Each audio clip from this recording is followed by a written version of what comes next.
चाकरी पंछी करे न काम और कहे दास मधु का सबके दाता राम। लेकिन हमारे शास्त्र क्या कहते हैं, हमारा सब जो फिलोसफी क्या कहती है कि हमको शुभ कर्म करना चाहिए, हमको पुरुषार्थ करना चाहिए, बिना पुरुषार्थ के हमको कुछ मिलने वाला नहीं है।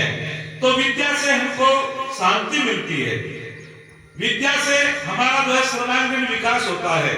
अधिक व्याख्या न करते हुए जब व्यक्ति विद्या को प्राप्त कर लेता है, एक बार आचार्य चाणक्य से पूछा गया, मेरे से पूछा कि आचार्य जी बताओ कामधेनु नाम की गाय होती है? मैंने की होती है, लेकिन देखी मैंने भी नहीं सुनी। अच्छा, कामधेनु नाम की गाय आपने भी सुनी होगी बहन जी, सुनी होगी आपने भी नहीं, देखी तो नहीं?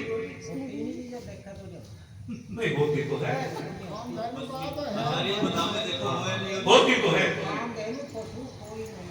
हाँ, तो कामधेनु नाम की गाय तो सुनी हमने भी है, लेकिन देखी आपने भी हमने देखी भाई। तो इसी प्रकार का प्रश्न कर दिया गया, और हमने जब चाणक्य नीति को पढ़ा तो कामधेनु नाम की गाय के विषय में पूछा गया कि कामधेनु क्या है, तो आचार्य चाणक्य इसका उत्तर देते हैं कि कामधेनु क्या है। गो माने इंद्रियों के होता है, होती तो है। गो केवल पशु को नहीं कहते, गो पृथ्वी को भी कहते हैं, गो इंद्रियों को भी कहते हैं। जो अपनी इंद्रियों को वश में करके विद्या को प्राप्त कर लेता है, शब्द है उसका अर्थ समझो क्या है।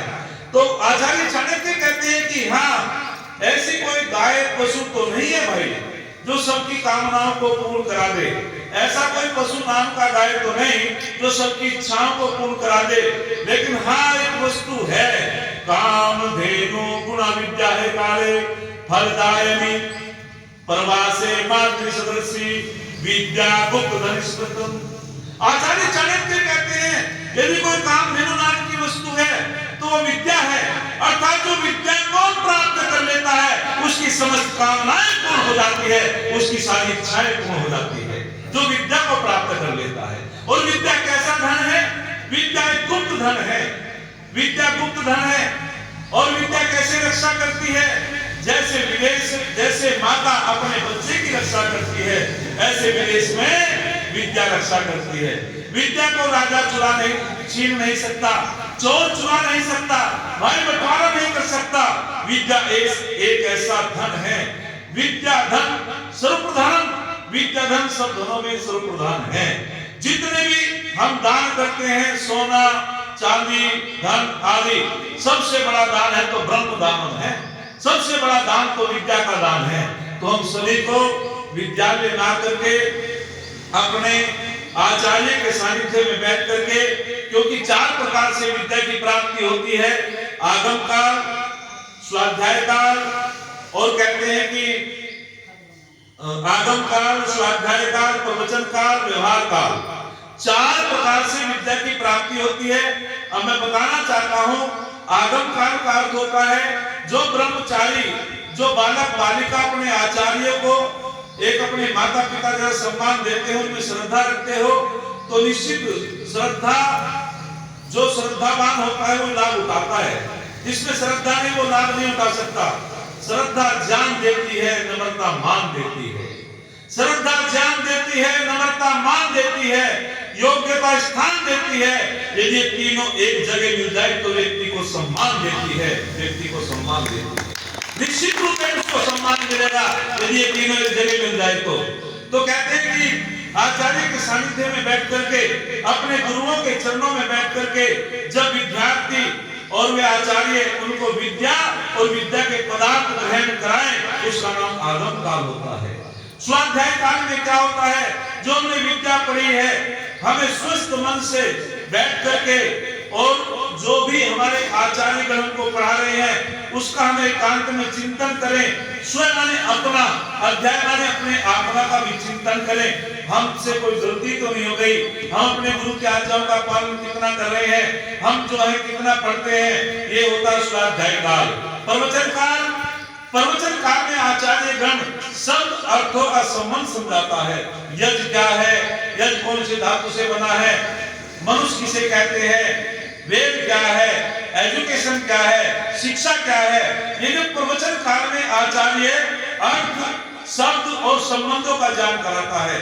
और चौथा होता है व्यवहार काल। व्यवहार काल में जो भी हम आचार्यगण पढ़ाते पढ़ाते व्यवहार में जो सिखा देता है और उसको ठीक प्रकार से हमारे अंदर जो विवेक उत्पन्न हो जाता है, ध्यान देंगे, विवेक उत्पन्न हो जाता है, सत्य क्या है, असत्य क्या है, जड़ क्या है, चेतन क्या है। बोलो बबीता जी, परमात्मा चेतन है जड़? हाँ जी बोलो, चेतन है जड़? बोलो चेतन है। अच्छा, किसी को चेतन को जड़ मान ले तो हमारी बुद्धि विपरीत हो गई, अविद्या है। तो व्यवहार काल में आचार्य सिखाते हैं, ओ मेरे बेटा, सत्य को सत्य मानो, असत्य को असत्य मानो, और अपने हृदय में उन संस्कारों को दृढ़ करना। तो चार प्रकार से विद्या प्राप्ति की जाती है। तो मैंने आपके बीच में कहा था, शिक्षा से मिलती है विद्या, विद्या से मिलती है सभ्यता। अच्छा, जो विद्वान व्यक्ति होता है वो सभ्य होता है नहीं होता? बोलो। अच्छा, जो विद्वान व्यक्ति होता है वो सभ्य होता है, और जो सभ्य नहीं होता वो विद्वान नहीं होता। रट्टू हो सकता है, पुस्तक पढ़ना अलग है। जिसमें सभ्यता नहीं वो विद्वान हो ही नहीं सकता। मैं नहीं कह रहा, स्वामी दयानंद कहते हैं सभ्य व्यक्ति विद्वान होता है। सभ्य कौन है? अरे जो सभा में बैठना जानता हो और सभा में बोलना जानता हो, उसका नाम सभ्य होता है।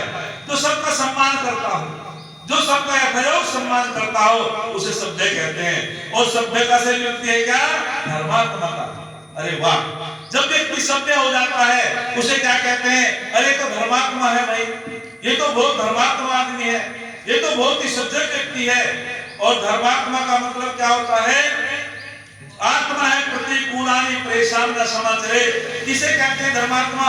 अरे जैसा जैसा व्यवहार हम अपने लिए चाहते हैं वैसा व्यवहार दूसरों